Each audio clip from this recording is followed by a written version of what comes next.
दर्शको नमस्कार. दर्शको, राजमुद्राच्या समाजमुद्रा या विशेष सत्रामध्ये मी डॉक्टर सुजित येवलीकर आपल्या सगळ्यांचं सहर्ष स्वागत करीत आहे.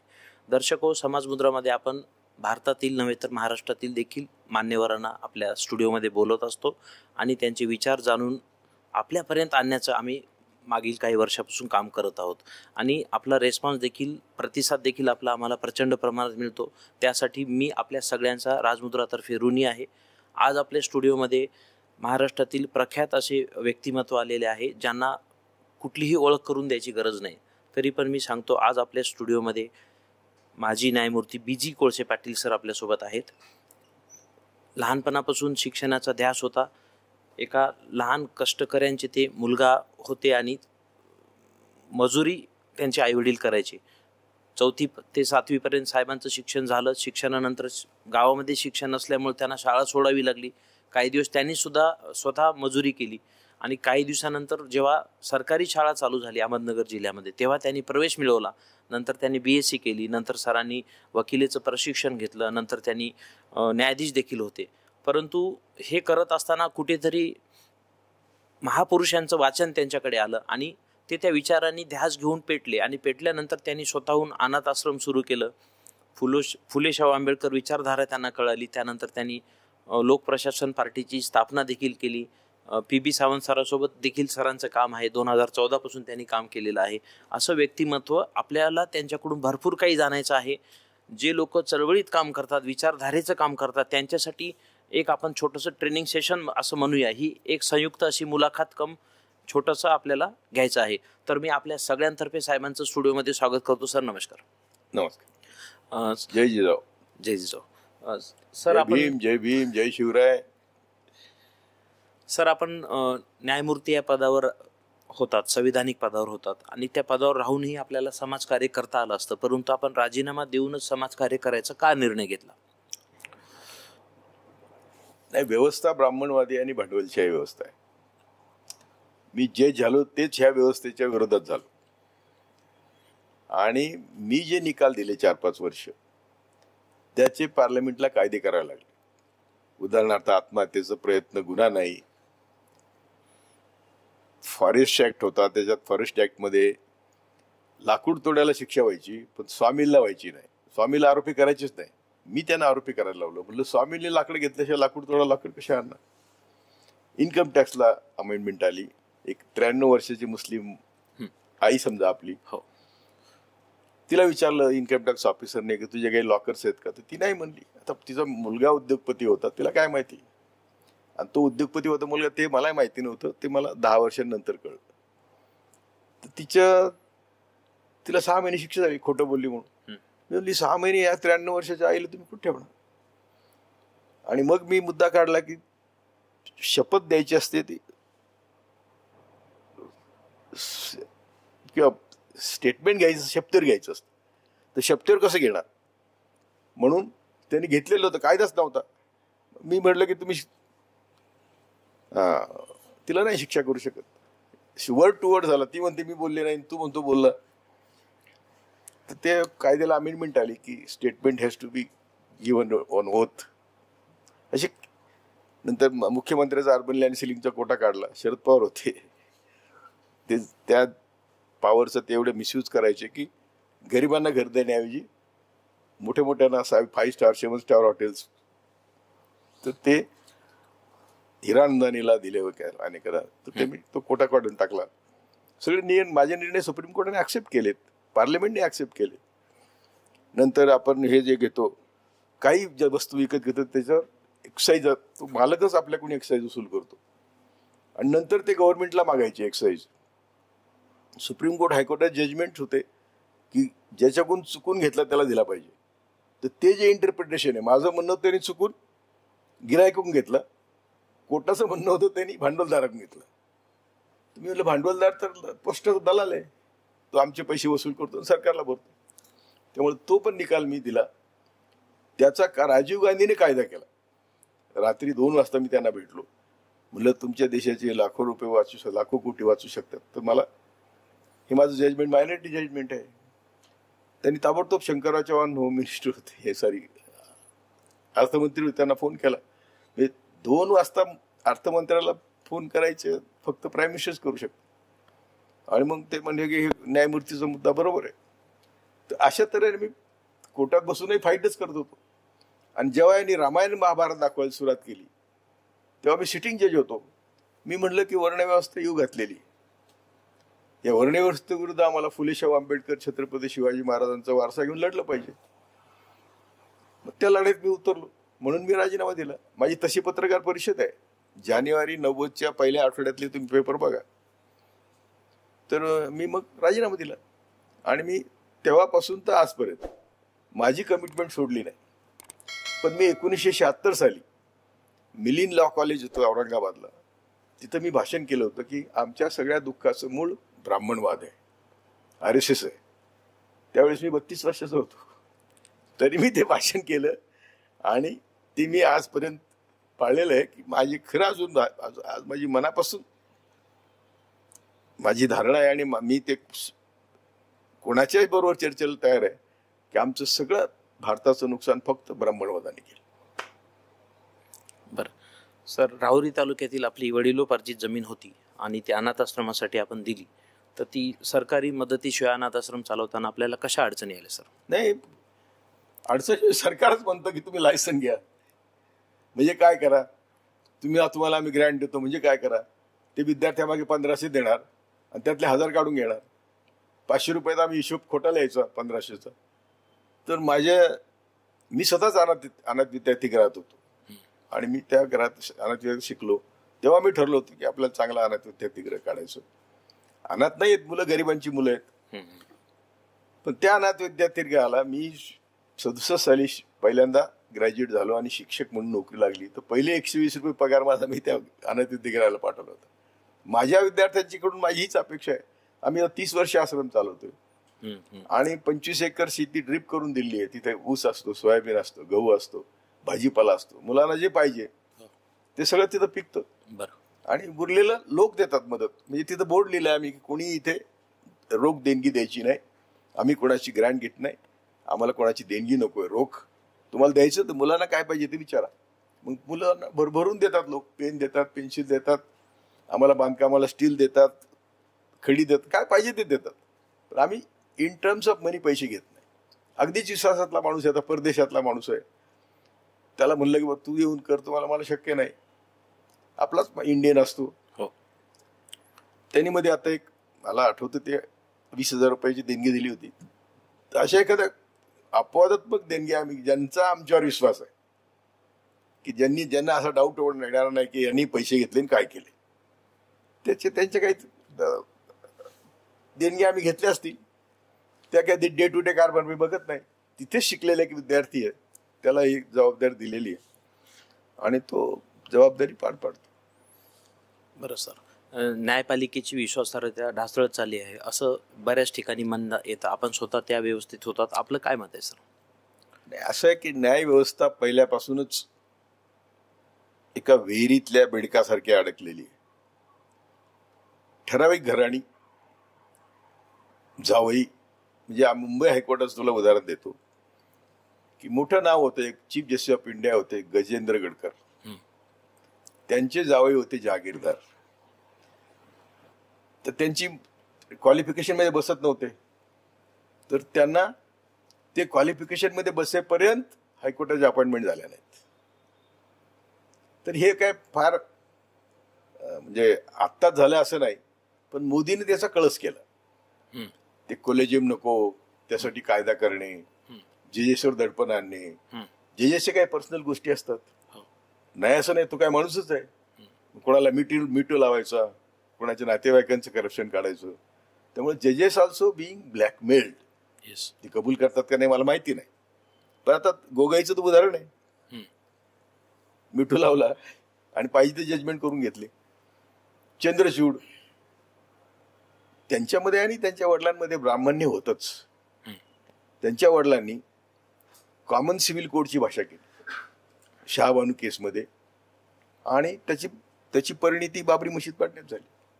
त्यांच्या हातात जर कोलीत मिळालं बामणांच्या तर ते बरोबर करतात. ब्राह्मण नाही तर ब्राह्मणवाद्यांच्या हातात कोलीत दिलं कॉमन सिव्हिल कोडचं. वास्तविक सगळे कोड आपले कॉमनच आहेत. Indian Pinal code, IPC, CPC सगळे कॉमन आहेत, सगळे कायदे कॉमन आहेत. काय नाहीये 3 बायका, अरे 2-3 बायका करण्यामध्ये हिंदू तर पुढंच आहेत, आणि लग्न न करता ठेवणार तर आणखी पुढंच आहेत. उलट मुसलमानांची संख्या एवढी गरिबी आहे त्यांच्यामध्ये की ते ठराविक वर्ग आहे तो 2-3 बायका करत असेल, तोही माझ्या लक्षात नाही. त्यामुळे कॉमन सिव्हिल कोड आम्ही महाराष्ट्रामध्ये बहिणीच्या मुलीशी लग्न नाही करत, हिंदू तामिळनाडूमध्ये करतात, किंवा निम्न राज्यात 10-10 किलोमीटरला कायदे बदलतात. पुतणीशी लग्न करतात, बहिणीच्या मुलीशी लग्न करतात, किंवा बाकी सगळ्या नॉर्म्स. त्यामुळे कॉमन सिव्हिल कोड मानणार म्हणजे तुम्ही काय करणार? त्याने आता ते आणलाय झारखंडमध्ये कुठेतरी, याच्यात आणलाय, सॉरी उत्तराखंडमध्ये आणलाय. तर तेव्हा त्यांनी CA आणलंय, NRC आणलंय, त्यांना अंमलबजावणी करता आली का? ज्या कायद्याची अंमलबजावणी करता येत नाही तो फक्त लोकांना छळायलाच असतो कायदा. तर ते लोकांना छळणे हा मोदी सरकारचा आणि ब्राह्मणवाद्यांचा कायम 5000 वर्ष कायम लोकांचा छळ करणे, स्वर्गाची लालूस, नरकाची भीती, 33 कोटी देव, हे सगळं. आता हे ते जर्मनीचं पुस्तक कुठे? मी असं म्हणत असतो की हिटलरने आपला देश बर्बाद केला, मुसोलिनीने आपला देश बर्बाद केला, अमेरिकेने जपान बर्बाद केलं. देश कुठे आहेत ते आज? आत्ताच रिपोर्ट आलाय, आताच मी बघतो वायरवर, की आम्ही टॉप 10 मध्ये पण नाही देशात, 12वा काहीतरी नंबर आहे. हे डॉक्टर यशवंत चव्हाण त्यांचा मुलगा जर्मनीला म्हणून ते जाऊन आले, ते जर्मनीचं वर्णन करतात. त्या जर्मनी सगळी बर्बाद झाली होती, ती कशी वर आली? तर तिथे उच्चनीचता नाही, जातीयता नाही, हिंदुत्व किंवा असं काही नाही. त्यांनी तो मॅड होता हिटलर, त्यांनी जीव सगळे संपवण्याचा प्रयत्न केला, जीव पॉवरफुल झाले. तेव्हा असं कोणी संपून चालत नाही. तर अमेरिकेची समुराई नावाची जात होती, सॉरी जैनची, जपानची. जेव्हा अमेरिकेने बॉम्ब टाकले, ती समुराई म्हणली की आम्ही उच्चवर्णीय म्हणून काही फायदा घेणार नाही, आता आम्ही सर्वात नीच असं समजा आम्हाला, कारण आम्हाला देशाचा विकास करायचा आहे. आम्ही ब्राह्मणांना तीच विनंती करतोय की तुम्ही लीड घ्या, तुम्ही लीडर व्हा, सांगा की हे देश बर्बाद झाले तरी वर का आले आणि आम्ही वर का येत नाही. आम्हाला उत्तर मिळतं की आम्हाला आमचं मुसलमानांनी बर्बाद केला. 100% खोटं आहे. मोगलांच्या काळामध्ये भारत नंबर 1 ला होता, तुला पण शॉक बसेल. GDP number 1, export number 1.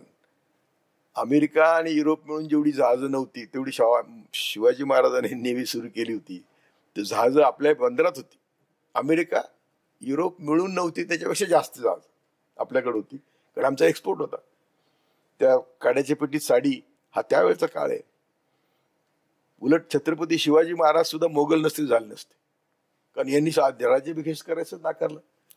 आणि पुढे सगळं शिवाजी महाराजांबद्दल काय झालं ते आता इतिहास आहे.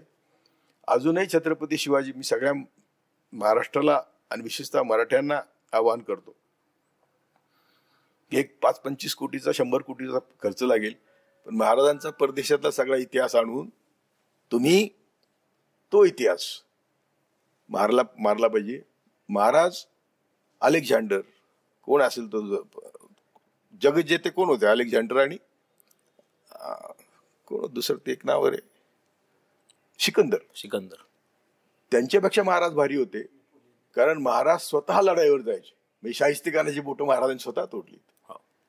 ते काय असं तुम्ही जाऊन बघा मी मागे राहतो असं म्हणणारे महाराज नव्हते. तेव्हा महाराज, दोन्ही महाराज, संभाजी महाराज आणि शिवाजी महाराज, जगातले नंबर 1 चे योद्धे होते आणि जगातले नंबर 1 चे सोशल इकॉनॉमी म्हणजे सामाजिक आर्थिक न्याय देणारे होते. त्यांचा खात्मा केला. म्हणजे जे म्हणून देशात जेव्हा म्हणून चांगलं घडलं तेव्हा ते ब्राह्मणवाद्यांनी खतम केलं. स्वातंत्र्य मिळालं, संविधान येतंय, महात्मा गांधीला मारलं, काय कारण होतं? तर फक्त मी तर असं म्हणतो खेड्यातल्या भाषेत आपल्या लोकांना समजावं म्हणून, यांनी आयुष्यभर 5000 वर्ष खंडीच्या वर्णात मुतले. जेव्हा देशाला काहीतरी मिळतंय, गरिबांना काहीतरी मिळतंय, तेव्हा यांनी त्याच्यावर हल्ला केला आणि त्यांना फक्त स्वर्ग आणि नरकात अडकून ठेवलं. म्हणून आमचे दिवस येते, म्हणून मी राजीनामा देऊन याच्यात आलो. राजीनामा देण्याची कारण फार आहेत. गाडगेबाबांचं मी भाषण ऐकलं, गाडगेबाबांचं मी चरित्र ऐकलं. मी उपसभापक्षी रडत होतो, जज होतो, आणि मी ठरवलं की आता निसर्ग न्यायमूर्ती पद आपल्याला नको आहे. बाबा अंगठे बहादूर होते. एका मोठ्या सभेत पंढरपूरच्या सगळे स्टेजवर ब्राह्मण होते, बाबा कोपऱ्यात बसायचे. ते कधी लाखो लोकांचं कीर्तन चालू होतं, झालं. आणि ते झाल्यानंतर लोकांनी आग्रह केला की गाडगेबाबा तुम्ही भाषण करा. ते म्हणले मी काय बोलणार, एवढे सगळे विद्वान बोललेत बाबांनो, मी काय बोलणार, मला रडायला येतं सांगायला. ते म्हणले की मी एका शब्दात सांगतो की यांनी सगळ्यांनी आम्हाला ब्राह्मण करून घ्यावं, म्हणजे आमचे देशाचे प्रश्न मिटतील. म्हणजे काय म्हणलं बाबांनी, काय सांगितलं, उच्च निश्चित संपवा. एक अंगठेबहादूर माणूस एवढा मोठा संदेश देतो एका शब्दात, एका वाक्यात. तर ते फार म्हणजे एक ज्याला आपण म्हणतो की त्याला थोडंच नाही. मग ते वाचल्यावर मी राजीनामा दिला न्यायमूर्ती पदाचा, आणि मी असं म्हटलो की मी फुले शाहू आंबेडकरांचं काम गाडगेबाबाच्या पद्धतीने करणार. आज ते आमचं तेच काम चालू आहे. कोणीतरी जेवण दिलं तर जेवतो, कोणीतरी तिकीट, मुलगा, कोणी काय असतात काही बघतात म्हणून मी प्रवास करतो. माझ्याकडे काहीही नाही. ईडी आली तर 10-5 पायजमे शर्ट घेऊन जाईल. आपलं काही ते आकडे करू शकत नाही. सर, आपण प्रतिगामी शक्तीविरोधात नेहमीच काम करताना दिसतात, आणि हे करताना बऱ्याच वेळा त्रास होतो, आपल्याला टीका पण सहन करावी लागते, बऱ्याच वेळा दडपशाही पण आपल्या सोबत होते. हे सगळं करत असताना एवढं मोठं मानसिक बळ आपण कुठून आणतात, आणि हे सहन करण्याची शक्ती आपल्याला? मी शेतमजूर होतो, 36 पैसे रोजाने काम करत होतो. माझ्या आईला 62 पैसे रोज होता, वडिलांना 88 पैसे रोज होता. आता हे मला सतून कुठं पाठवणार, तिथं तर परत पाठवू शकत नाहीत. तर त्यामुळं मी कशालाच भीत नाही. बरं. पानसरे आणि मी आणि मुश्रीफने विषय घेतला होता हु कीड करकरे, कारण यांनी करकऱ्याला संघाने मारला असं आमचं म्हणणं आहे, म्हणजे ब्राह्मणवाद्यांनी. आणि ते आम्ही अजूनही चर्चेला तयार आहोत, पण ते चर्चा करतच नाही. त्यांच्याकडे चर्चा करायला मुद्देच नसतात. मग ते काय करतात, आम्हाला हिट लिस्टवर ठेवतात. त्यांच्या आरोपींनी कन्फेशन दिले कोर्टात की पानसरे बरोबर, दाभोळकर बरोबर, गौरी लंकेश बरोबर, कोळशे पाटील पण आमच्या हिट लिस्टवर होते. हो. तर ते असतील तर मी म्हटलं मारा, मी मरणाला कशाला. मी पोलिसला भीत नाही, मरणाला भीत नाही, जेलला भीत नाही. मग काय करणार ते.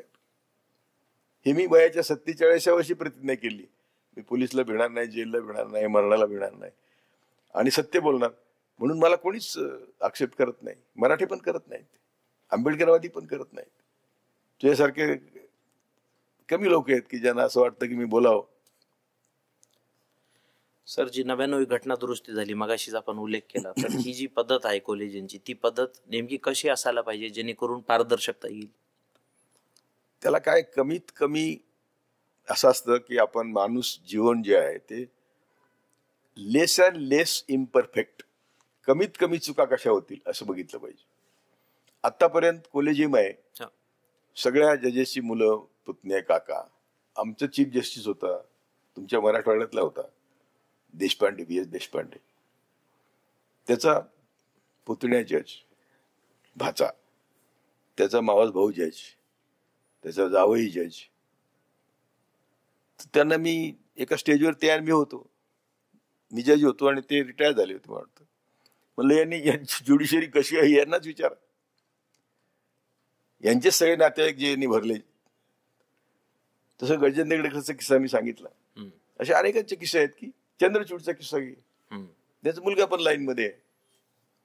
तर ज्युडिशरी आता म्हणून म्हटलं ना की एक ते डबकं झालेलं आहे, तर त्याचं एक्सपांड व्हायचं असेल तर काहीतरी मार्ग शोधला पाहिजे. पण मोदीचा जो मार्ग आहे तो मोदी कॉलेजियमला मानत नाही आणि आपलेच जजेस भरतो. जे हिंदुत्ववादी जजेस आहेत, जे संघाचे बरोबर काम करतात, ज्यांनी संघाबरोबर किंवा संघाच्या सरकारमध्ये काम केलं, ते जजेस भरतो. ते वाईट आहे. त्यामुळे दोन्हीचा बॅलन्स साधला पाहिजे. कॉलेजियम आणि सरकार यांचा बॅलन्स साधून इंडिपेंडंट जजेस निवडले पाहिजेत, ज्यांची आयडियोलॉजी संविधानाला धरून आहे. संविधान मानायला तयार नाही. चंद्रचूड म्हणतात की रामलल्लाची आज्ञा आली, मी जजमेंट दिलं. मी जजमेंट म्हणजे संविधानाचं काय केलं तू. आम्ही जज असतानाच हा प्रश्न उपस्थित झाला होता आणि आम्ही म्हणत होतो की मायथॉलॉजी आहे, कोण ठरवणार राम कसं कुठे जन्मला, कसं ठरवणार. आता जन्मलाच नाही म्हणलं तर लगेच वादळ सुरू होते. आणि वस्तुस्थिती मायथॉलॉजी येतो, काय इतिहास नाही. तर मायथॉलॉजीचा इतिहास करायचं काम 10 वर्षात केलं. मग ते काय राम सेतू काय अमकं काय सगळं तमाशा चाललाय. सरस्वती काय, सरस्वती नदीच्या खोदण्यासाठी त्यांनी हजारो कोटी खर्च केले. कुठली सरस्वती? तर त्यांची वसाहत, आर्यांची वसाहत सरस्वतीच्या काठेकडेला होती असं वगैरे काहीतरी काढतात. कर्ण म्हणे टेस्ट ट्यूब बेबीतून झाला. शरम पण वाटत नाही वेळेला की जो काळच ठरवता येत नाही रामाचा, तेव्हा टेस्ट ट्यूब बेबी, तेव्हा अग्निबाण, मग तो मध्ये कुठं लुप्त झाला. जिथं संशोधन होतं तिथं वाढत जातं, ते लुप्त होत नाही. ते अशा बेशर्मी लोकांच्या हातात सत्ता गेलेली आहे, गरिबांचे शत्रू असलेल्या लोकांच्या हातात सत्ता गेलेली आहे, आणि आम्ही सगळे हातबल आहोत. त्यामुळे आमच्यासारखा एखादा बोलतो त्याच्यावर, माझ्यावर आता किती क्रिमिनल केसेस आहेत, कितीतरी आहेत. जाऊ त्या, लढू, जाऊ जेलमध्ये जायला भीतीच नाही. सर अलीकडच्या काळामध्ये सगळ्यात महत्वाचं म्हणजे आमचे सगळे बहुजन नेते या ना त्या कारणाने आजपर्यंत सत्तेवर होते, ते साले एवढे स्वार्थी, लोभी, छोट्या मनाचे निघाले. त्यांनी पैसे खाल्ले म्हणून मोदीला संधी मिळाली नाही ईडी पाठवायला, नाही तर कशाला मिळाली असती. ते जर त्यांनी स्वच्छ कारभार केला असता फुलेशाह आंबेडकर सारखा, तर कशाला गेले असते. तेव्हा दोष आपला पण आहे. बहुजन लोक जे सत्तेवर होते त्यांनी आपली सत्ता टिकवण्यासाठी किंवा आपल्या पुढच्या पिढींना धन साठा राहावं म्हणून स्वतःला विकलं. आजही विकायची वेळ आली. तेव्हा आम्हाला नवीन पिढी तयार केली पाहिजे, नवीन पोरं पाहिजेत की जे स्वतःच्या पायावर उभा राहून राजकारण करतील, समाजकारण करतील. बरं सर, आजच्या काळात आपण पाहतो की कुठलाही न्यायाधीश असेल लगेच राजीनामा देतात आणि मग त्यांना लोकसभा किंवा राज्यसभेला पाठवलं जातं किंवा एखादं मोठं महामंडळ दिलं जातं. जर हे चालत राहिलं तर यापुढे काय होईल? नाही, असं आहे की राजीनामा मी पण दिला होता, इलेक्शन मी पण लढवलं होतं, पण आजचे जे राजीनामा देतात ते सत्ताधाऱ्यांच्या बरोबर जाण्यासाठी करतात. आम्ही सत्ताधाऱ्यांच्या बरोबर जाण्यासाठी नाही राजीनामा दिला, आम्ही लढाईसाठी हे फुलेशाह आंबेडकरची चळवळ पुढे नेण्यासाठी राजीनामा दिला होता.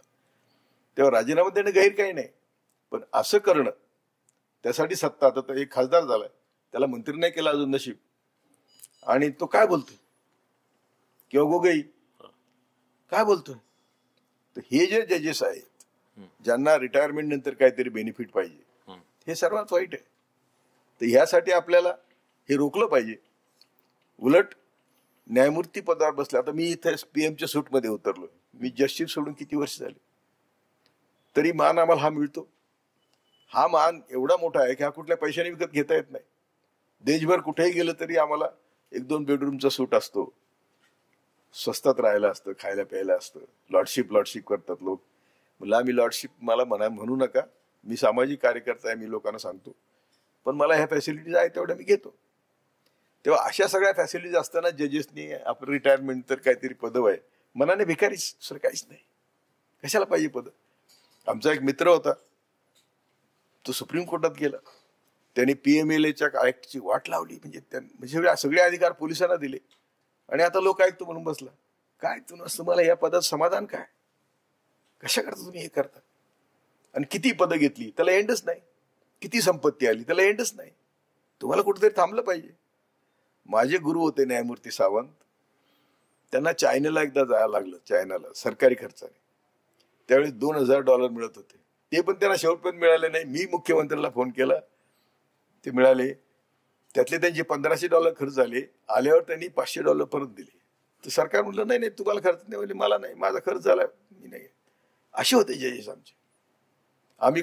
आम्हाला पगार तरी काय होता, 3500. कधी आम्ही दिवाळीत मुलांना कपडे घेतलेले आम्हाला आठवत नाही, गरजच नव्हती, ते भागत होतं. फॅशन स्ट्रीटला जायचे, स्वस्तातले कपडे आणायची, मुंबईची फॅशन स्ट्रीट होता आमच्या घराजवळ. तर हे सगळ्या गोष्टी जेव्हा करतो आपण तेव्हा समाधानाने मरतो. तुम्ही असं सगळं करून किडेबांगेसारखे मरता, तेव्हा तुम्ही ठरवायचंय तुम्हाला घरात सडून मरायचंय का लढून मरायचंय. सर आता न्यायपालिकेनंतर दुसरा एक महत्वाचा मुद्दा येतो, तो म्हणजे निवडणूक आयोग. तर निवडणूक आयोगाचं लोकसभेचं आपण काम पाहिलं आणि आता महाराष्ट्राची विधानसभा पाहिली, बाकीच्या राज्यामध्ये आपण निवडणुका पाहतो. तर नेमकं काय व्हायला पाहिजे? ईव्हीएमचं जे प्रकरण आहे ते सुप्रीम कोर्टाने जसं तसं मान्य केलं. अनेक फॅक्टर आहेत रे. मी ईव्हीएम विरुद्ध लढतोय, मी परवा इलेक्शन कमिशनच्या पुढे पण गेलो होतो. ईव्हीएम हा एक फॅक्टर आहे, खोट्या मतदार याद्या दुसरा फॅक्टर आहे, खोटं मतदान हे तिसरा फॅक्टर आहे, पैसे चौथा फॅक्टर आहे. सर्वात महत्वाचा आहे पैसे. आता तुमच्याकडेच मी ऐकलं एका मतदारसंघात कंपल्सरी तू मत दे नाही तर नको देऊ, 1,500-2,000 रुपये घरात पोहोचवले. हे काय आहे? हे कोणाचे पैसे येते? आणि ते पण म्हणे लोकांकडे जमा करूनच. तर ही जेव्हा बेशर्मी नेत्यांची फौज उभी राहिलेली, स्वतःच्या फक्त स्वार्थासाठी देशाला विकायला निघालेले हे लोक आहेत, तर आम्हाला ही व्यवस्था बदलली पाहिजे. ही व्यवस्था बदलण्यासाठी आम्हाला घराघरात गेलं पाहिजे. कुठलाही नेता काही शेतात काम करून पैसे देतो काय मतदारांना, तर तो तर लुटलेलेच पैसे देतो. सरकारची तिजोरी लुटूनच पैसे देतो. पैसे कुठून येणार? पैसे शेवटी कष्टकऱ्यांच्या श्रमातून घामातूनच येतात. त्याच्यातून टॅक्स, त्या टॅक्समधून हे सगळं असं आहे. हे लोकांना समजत नाही की आम्ही सकाळी उठल्यापासून तर रात्री झोपेपर्यंत आम्ही टॅक्स देत असतो. त्यातून जीएसटी 7-8, आता 1 लाख कोटीची म्हणे सवलत दिली, 12 लाखच्या पुढे पर्यंत इन्कम टॅक्स माफ केला. सरळ सरळ फसवणूक आहे. 12 लाखाच्या आतले इन्कम टॅक्स म्हणजे लोक लाखात आहेत, 2-3 लाख असतील, त्यांना 1 लाख कोटी यांनी सवलत दिली. परंतु नवीन टॅक्स बसवले, ऍड केले टॅक्स, आणि त्यामुळे त्याच्यातून 7-8 लाख रुपये सरकार घेणार. म्हणजे पुन्हा या हाताने द्यायचे, गरिबांना काढणं सुरू केलं. भीमा कोरेगावला जी परिषद झाली त्यानंतर पोलिसांनी आपल्याला भीमा कोरेगावला परिषद झाली, एल्गार परिषद पुण्यामध्ये, ते 200 वर्ष झाले होते ते शौर्य दिनाला. हो हो. तर आम्हाला कळलं की देशभरातल्या आंबेडकरवादी संघटना येणार. आम्ही त्यांना आदल्या दिवशी रात्री बोलवलं. आमचा उद्देश काय होता की हे नव पेशवाई जी आली तिला कुठे धक्का दिला पाहिजे, त्याच्या विरुद्ध काम केलं पाहिजे. वर्ण व्यवस्था, जाती, आमची पहिल्यापासून लढाई तीच आहे. म्हणून आम्ही या सगळ्या संघटना बोलवल्या. मी ऑर्गनायझर होतो. ओके. न्यायमूर्ती सावंतांना बळजबरीने म्हणायला लागलं की मी पण ऑर्गनायझर होतो, कारण त्यांना याच्यातलं काय माहिती नव्हतं जास्त. पण ते पण मग म्हटले की मी पण ऑर्गनायझर होतो, कारण मी त्यांच्या सहाऱ्यानेच, मोठा माणूस होता आणि एकदम बिंदास्त होता, पण त्यांच्या काही मर्यादा पाळून ते राहत होते. ते ज्ञानेश्वराच्या भाषेत बोलायचे, मी तुकारामाच्या भाषेत बोल. त्यामुळं मी कबूल करायचो की माझी भाषा रानटी आहे, नागरी आहे, नागरी नाही. तर त्याप्रमाणे आम्ही ती परिषद बोलवली. प्रचंड गर्दी झाली. आम्ही त्या मटकी फोडली, उतरण फोडली, अमकं फोडलं, तुमकं फोडलं, आणि शपथ दिली की आम्ही कम्युनल फोर्सेसला मत देणार नाही. तर काय होतंय की पुण्यामध्ये सगळ्या डिपार्टमेंटचे रिटायर्ड लोक राहतात, आयबीचे लोक असतात, आयबीचे सगळी भट. आयबी म्हणजे RSSची शाखा. तर 8 दिवसांनी त्यांनी हा कट केला. 8 दिवस काही नाही झालं. 8 दिवसांनी तर भिड्यांचा एक दास दामगुडे म्हणून त्यांनी कंप्लेंट दिली. आम्हाला अर्बन इलेक्शनाईट वगैरे वगैरे जोडण्याचा प्रयत्न केला. मी आणि न्यायमूर्ती सावंत पहिल्यापासून मोदी शत्रू. म्हणजे मोदीच्या विरुद्ध गुजरात दंगलीमध्ये जो रिपोर्ट दिला तो न्यायमूर्ती सावंतांचा आहे की मोदी आणि त्याची ग्रुप गँग should be prosecuted for mass murders. हे रिकमेंडेशन आहे. आणि मोदी आणि त्याची गँग यांना कुठल्याही संविधानिक पदावर त्यांच्या आयुष्यात बसवू नये असंही त्यांनी रिपोर्ट दिला. तो रिपोर्ट काँग्रेसमधल्या RSS वाद्यांनी दाबला आणि मोदीला मदत केली. नाही तर त्या रिपोर्ट पडून राहिला असता आज हे दिवस आलेच नसते देशावर. ते आले. त्यामुळं सावंतांच्या शत्रूच होता. तरी देखील मोदींनी एक सावंतांना पत्र लिहिलं. आम्ही सगळे बसलो होतो. तो कुरिअरवाला आला. सावंतांना ते पीएमचं पत्र आहे म्हणून, पीएमचं पत्र. सावंत म्हणले मी त्या पत्राकडे बघणार सुद्धा नाही, उघडलं पण नाही, फाडून टाका. अशी निष्ठा होती या लोकांची. पीएमचं पत्र एका न्यायमूर्तीला सावंतांनी बघितलं नाही. आणि मग ते आम्ही घरी जाऊन उघडलं तर तुमचं देशासाठी खूप मोठं कॉन्ट्रीब्युशन आहे वगैरे असं. आणि तिकडे एलियाल परिषद त्यांना आरोपी करायचा प्रयत्न असं. ते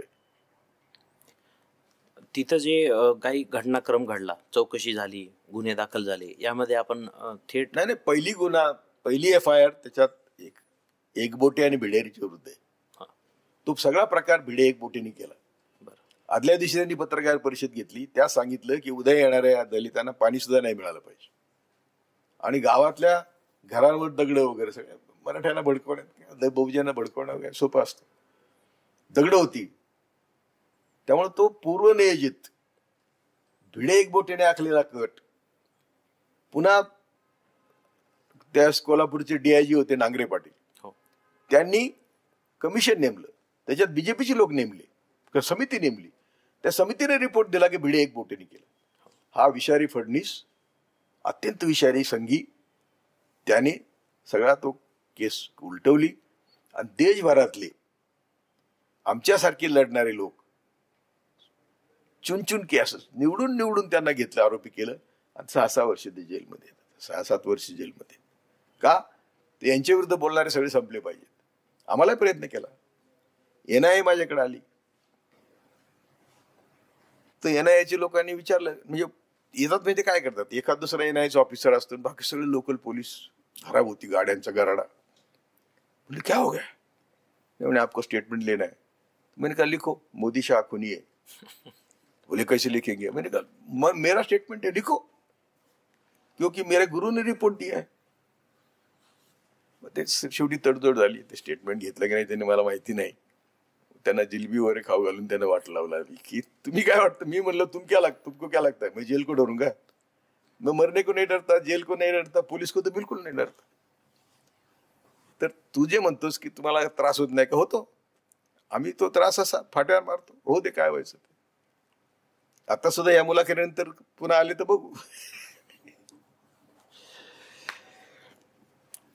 राज्यघटनेने आपली जी व्यवस्था आहे ती धर्मनिरपेक्ष सांगितलेली आहे, परंतु सध्याचं जे चाललेलं आहे, आपल्याला मीडियाच्या माध्यमातून किंवा काही खासदारही संसदेमध्ये किंवा संसदेच्या बाहेर बोलताना दिसतात की आम्हाला भारत देशाचं बदल करायचा आहे. आपल्याला काय म्हणायचं सर? हा संघाचा पहिल्यापासून डाव आहे. From day one. घटना आली नाही त्याच्या अगोदर त्यांनी घटनेविरुद्ध बाबासाहेबांचे पुतळे जाळायला सुरुवात केली, घटना झेंडा जाळायला सुरुवात. राष्ट्रध्वज त्यांना पसंत नाही, त्यांना स्वातंत्र्यच पसंत नव्हतं. ज्या पिलावळीने स्वातंत्र्य चळवळीला विरोध केला त्यांचेच वंशज सत्तेवर आहेत आणि नुसता विरोध करणं वेगळं. ऐक तू, नुसता स्वातंत्र्याला विरोध करणं वेगळं. मी स्वातंत्र्य भाग घेतलेला नाही, कारण मी नव्हतो. मी 42 जन्म आहे, 50 साली तर ते स्वातंत्र्य 43 ला आलं. माझे वडील मजूर होता म्हणून त्यांनी घेतलं नाही. यांनी चळवळीत भाग नाही घेतला, पण चळवळीला विरोध केला. हेगडेवार पासून, गोळवलकर पासून. उलट त्यांचे लिखित आहे की स्वातंत्र्य चळवळीत भाग घेऊन तुमचं आयुष्य बर्बाद करू नका. आपले शत्रू मुसलमान आणि ख्रिश्चन आहेत. सावरकर म्हणतो त्यांचं जर निपात करायचं असेल तर त्यांच्या गरोदर स्त्रियांच्या पोटातली मुलं मारली पाहिजेत. हे त्यांचं लिखित आहे त्या सावरकरचं. त्याला भारतरत्न द्यायला म्हणतात. त्या सावरकरचे एवढे किस्से आहेत की आयुष्यभर खोटारडा माणूस, नंबर 1 लायर of the first order. Lice शिवाय त्याच्याकडे काहीच नाही.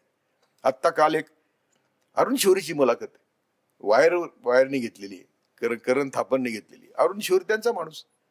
तो म्हणतो की याच्या इतका खोटारडा माणूसच नाही. त्यामुळे तो म्हणतो की मी तो शब्द वापरत नाही, कारण त्यांचे भक्त माझ्यावर खूप नाराज होतील, पण मला कोणाचीच पर्वा नाही. आपल्या मदन पाटलांनी लिहिले अकथित सावरकर, त्यात ते लिहिले सगळे त्यांचे खोटे किस्से लिहिले, सगळं खोटं. त्यामुळं महात्मा गांधीला भेटलो, महात्मा गांधी मित्र होते 100%. महात्मा गांधीच्या खुनात हाच मुख्य आरोपी आहे. पण ते ब्राह्मणात काय होऊ शकतं. असा मोदी सुटला तर सावरकर पण सुटला. सत्ता कोणाची असली, पक्ष कोणाचा असला तर सत्ता ब्राह्मणांचीच असते. ज्युडिशरी त्यांची, आयबी त्यांची, रॉ त्यांचं. म्हणजे मुंबईवर जो हल्ला झाला त्याची मिनिट टू मिनिट इन्फॉर्मेशन होती रॉला, आयबीला. होऊ दिला हल्ला, कारण त्यांना त्या अतिरेक्यांच्या हल्ल्याच्या माध्यमातून नावाने करकरनं मारायचं होतं. फार आक्रस्ताळी लोक आहेत, नीच आहेत.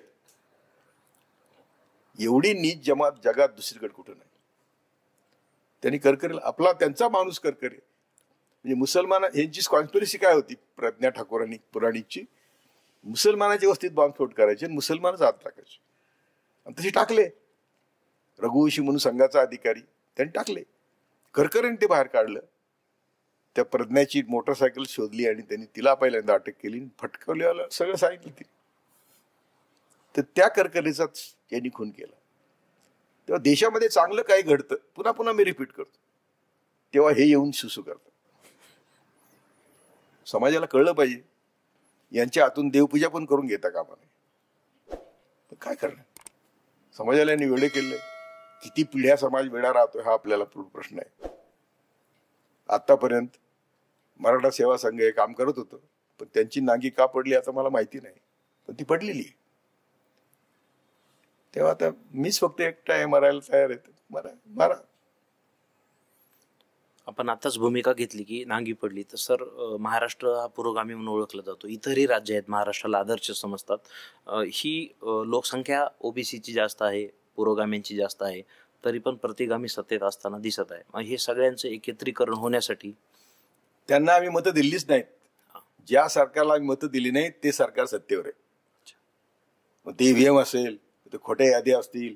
अरे विधानसभा ते लोकसभा 4-5 महिन्याचं अंतर आहे. 1 कोटी मतदार वाढले आणि ते आता म्हणजे एका बिल्डिंग मध्ये हजारो मतदार आहेत अशी यादी येते. त्याचं काल राहुल गांधीने लोकसभेत बोलले. तेही तुला सांगतो की काँग्रेस पण काय हरिश्चंद्र नाही, पण राहुल गांधी आणि गांधी फॅमिली हरिश्चंद्राचे अवतार आहेत. ते जर नसते त्यांनी पहिल्यांदा त्यांना टाकलं असतं आतमध्ये. हिंदू राष्ट्राचा अडथळा फक्त गांधी फॅमिलीचा आहे. त्यामुळे मी काँग्रेसी नाही, काँग्रेसने मला जेलमध्ये टाकलेलं आहे, मला पोलीस कस्टडीत ठेवलेलं आहे, सगळं झालेलं आहे, तरी मी राहुल गांधी आणि गांधी फॅमिलीचा सपोर्टर आहे. कारण हीच फॅमिली अशी की देशाला हिंदू राष्ट्रापासून वाचू शकते.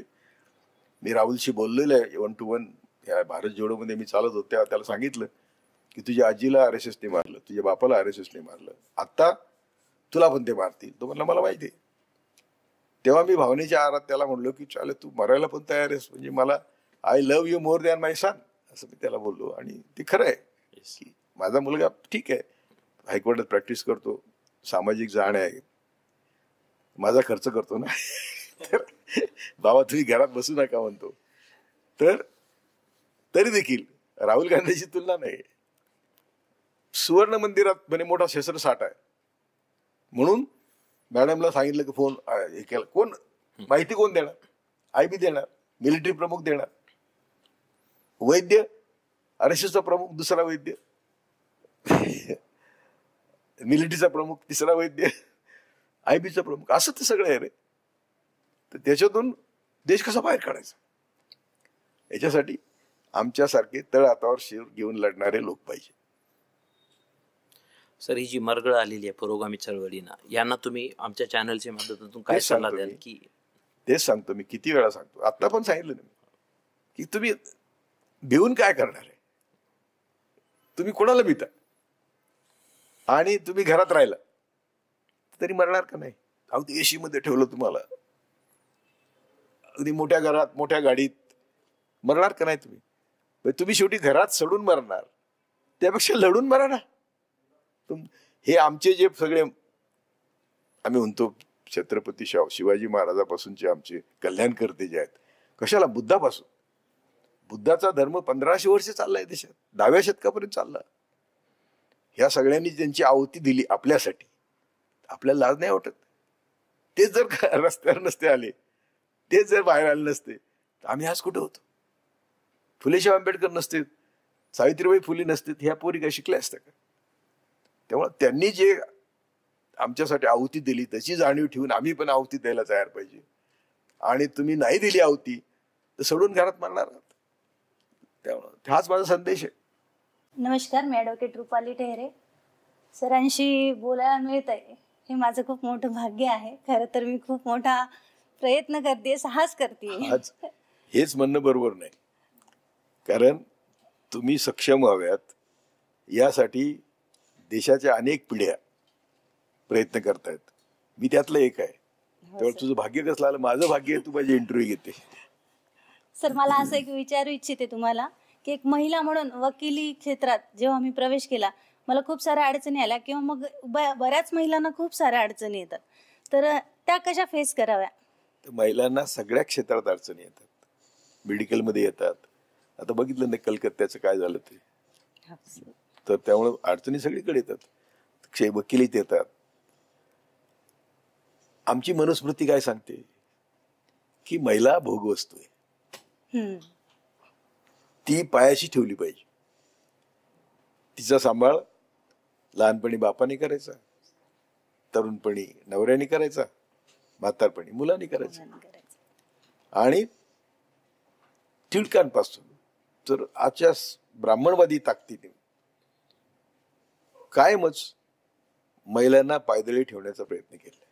आणि आमचे सगळे जे बहुजन आहेत त्यांना अनिशच फायदा आहे. कोणाला जर पायदळी तुडून सेवा मिळत असेल तर चांगलं आहे ना, तर ती मिळते. म्हणून आम्हाला पहिल्यांदा ही आमची कुणीतरी आम्ही कमी आहोत, सक्षम नाहीत, ही मानसिकता झुगारून दिली पाहिजे. बरोबर सर. विवेकानंद जेव्हा अमेरिकेत गेले आणि त्यांनी स्त्रियांना मिळालेलं स्वातंत्र्य बघितलं, ते स्त्रिया किती स्वतंत्र होत्या, त्याला भेटू शकत होत्या, त्यांना विवेकानंद त्यांच्या घरी त्यांना ठेवू शकत होत्या. तो म्हणला की देशात हे एवढं स्वातंत्र्य जर स्त्रियांना मिळालं तर भारत जगात नंबर 1चा देश होईल. त्यामुळे आमचं आजही म्हणणं आहे की स्त्रियांना बरोबरीचा दर्जा देऊ.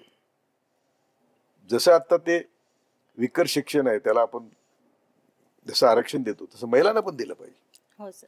आणि ते राजीव गांधींनी दिलं होतं, बऱ्याच गोष्टी केल्या होत्या. वकिली व्यवसाय करत असताना बऱ्याचदा आपल्याला वारसा आहे, यांचे वडील वकील आहेत म्हणून ह्यांचा मुलगा मग पुढे अशी प्रायोरिटी मिळते. सगळीकडे राजकारणात काय, तर जेव्हा तुझ्या जिल्ह्यातलेच आसपासचे पुढारी बघ ना, सगळे बघ ना, वारसा तो आपल्या. म्हणून तर म्हणतो मी की या नेत्यांनी ज्या चुका केल्या त्याच्यामुळे यांना ईडीची भीती दाखवून यांना बीजेपीमध्ये जावं लागलं. तर ते जे ईडीची भीती येऊन बीजेपी जातात ते नामर्द आहेत, जेलमध्ये जावं, पण जेलमध्ये जाऊ शकत नाहीत कारण यांच्या तब्येती अशा आहेत की हे 1 फूट चालू शकत नाहीत. सगळे नेते महाराष्ट्रातले जे म्हणून ईडीला घेऊन गेले, आता शिंदे तर मुख्यमंत्री झाले, म्हणजे एक तर जेलमध्ये जा, नाही तर मुख्यमंत्री उपमुख्यमंत्री हो, ही आमच्याकडे सध्या परंपरा आहे. तेव्हा स्त्रियांच्या बाबतीत तेच आहे. तर बेटा तुला सावित्रीबाई फुले व्हायला पाहिजे आणि तिला समोर ठेवून आपल्याला काम केलं पाहिजे. तुम्ही सरस्वतीच्या प्रतिमेला पूजा करतात त्याची, तर मी विरोध करतो त्याला की जी सरस्वती आम्ही कधी बघितली नाही, जिने आम्हाला बोटाला धरून शिकवलं नाही, आम्हाला शिकवलं सावित्री. धन्यवाद सर. नक्कीच तुमच्या शब्दांचं आम्ही पालन करू. नाही म्हणून मानसिक दृष्ट्या सगळ्यांना आपण सक्षम केलं पाहिजे की बाबा रे, आई आहे, बहीण आहे, तिच्याकडे त्या दृष्टीने बघा. तुमच्याकडे कमोडिटी म्हणून जेव्हा बघतात तेव्हा तेवढंच होणार. आणि मग यूज अँड थ्रो, तर तो यूज अँड थ्रो थांबवायचा असेल तर ती कणखर भूमिका स्त्रियांनी पण घेतली पाहिजे. मी सार्वजनिक जीवनात आलो तेव्हा सगळा संसार माझ्या बायकोने केला. आमचा सगळा पगार येत होता, तिच्याच अकाउंटला जमा होत होता. वेळ कुणाला, मी कधी अजून बनियन विकत घेतलेलं नाही. जो काही संसार झाला तो बायकोने केला आणि तिला पण मी शिकवलं, वकील केले. हो सर. तर करायला पाहिजे. हे घरातून सुरू. माझ्या मुली आम्ही लग्न ठरवले नाहीत किंवा असं बघायला जाण ते पदर जुळतो का नाही. नाही सर, घरातला करता पुरुष जर सपोर्टला असेल ना, घरातल्यांना पण बळ मिळतं पुढे जायसाठी, जगाला झगडायसाठी जगासोबत. बरोबर. त्यामुळे करता पुरुष फार महत्वाचा आहे. नाही करतीस स्त्री पण महत्वाची, पण स्त्रीला जेव्हा पाठबळ देणारा तो पण खूप महत्वाचा असतो. आता तू कोटा समजा गेली तर पुरुषाच्या नजरा काय असतात त्याच्याकडे दुर्लक्ष करायचं. हो सर. त्याच्या नजरा असणार कारण त्यांच्यावर पिढ्याने पिढे संस्कार आहेत. सर आपण कष्टातून शिकलात फार. आणि तो जो फार वाईट प्रश्न आहे की मी वयाच्या 47व्या वर्षी न्यायमूर्तीपदाचा राजीनामा दिला. मुलगा माझा 4थीत होता, एक मुलगी माझी 7वीत होती, दुसरी मुलगी माझी 9वीत 10वीत असेल. सगळ्या बायकोने संसार केला. कशी पोरं मोठी झाली, कशी शिकली, आम्हाला काही माहिती नाही. मी राजीनामा दिल्यानंतर मला पण फार वाईट दिवस आले. मला एसटीने प्रवास करायला लागायचा, एसटी स्टँडवर झोपायला लागायचं. माझे काही अडाके होते, माझे काही इथून पैसे येतील, तिथून पैसे येतील, हे विकू ते विकू, असं करून पैसे येतील आणि मग आपण त्याच्यावर संसार करू असं वाटलं होतं. त्याला वेळ लागला. तर माझे 4-5 वर्ष फार वाईट गेले. पण मी सावरलो. सगळ्या मित्रांनी मला मदत केली आणि आम्ही आता फार व्यवस्थित आहोत. आणि सर, मुलांना सांभाळलं, त्यांचं शिक्षण देखील केलं, आपल्याला साथ दिली, त्यांच्याबद्दल 2 शब्द बोला सर. तेच सांगतो तुम्हाला की त्यांच्यावर मी खूप अन्याय केला. काल मी हा होतो माझ्याबरोबर, माझी नात इथं नांदेड कॉलेजला मेडिकलला, तिला भेटून मी रडत होतो की त्या सगळ्या पोरांवर, त्याच्या आई वडिलांवर मी अन्याय केला. ठीक आहे, आता त्यांनी सावरलं सगळं, म्हणून मी पण खुश आहे की एवढं झालं तरी आपण उंच मानेने जगू शकतो. आता मुलगा हायकोर्टात प्रॅक्टिस करतो, तो GRE देऊनच मेरिटवरच अमेरिकेत गेला शिकायला. 5-6 वर्ष तिथं होता. तो जागतिक कोर्टाच्या जजेसचा असिस्टंट होता. I am proud of him, proud of everybody. माझी मुलगी एक डॉक्टर आहे, तिचा 2 जावई डॉक्टर आहेत, चांगले नामांकित डॉक्टर आहेत. आम्ही कुठं स्थळ बघायला गेलो नाही, पदर बघायला गेलो नाही, पत्रिका बघायला गेलो नाही, बामणाला बोलवलं नाही कधी, तरी सुद्धा चांगलं झालं. उलट हा संदेश आहे माझ्या लोकांना की बाबांनो, प्रामाणिकपणे सुद्धा तुम्ही मोठे होऊ शकता. ब्राह्मणांना न बोलावताही तुमचे संसार सुखी होऊ शकतात. गुण जुळवणं, पत्रिका जुळवणं न जुळवता सुद्धा होऊ शकतात. हे कुठं कशाला अडकलेली आहेत आपली माणसं, विशेषतः मराठे. अजूनही घर में नाही दाना बाबू उताना, मिशाला तूप लावून अजून ब्राह्मणाच्या मागच पडतात. त्यामुळे तो मला अजिबात पसंत नाही. तुम्ही ब्राह्मणवादातून बाहेर पडल्याशिवाय तुमचं कधी कल्याण होणार.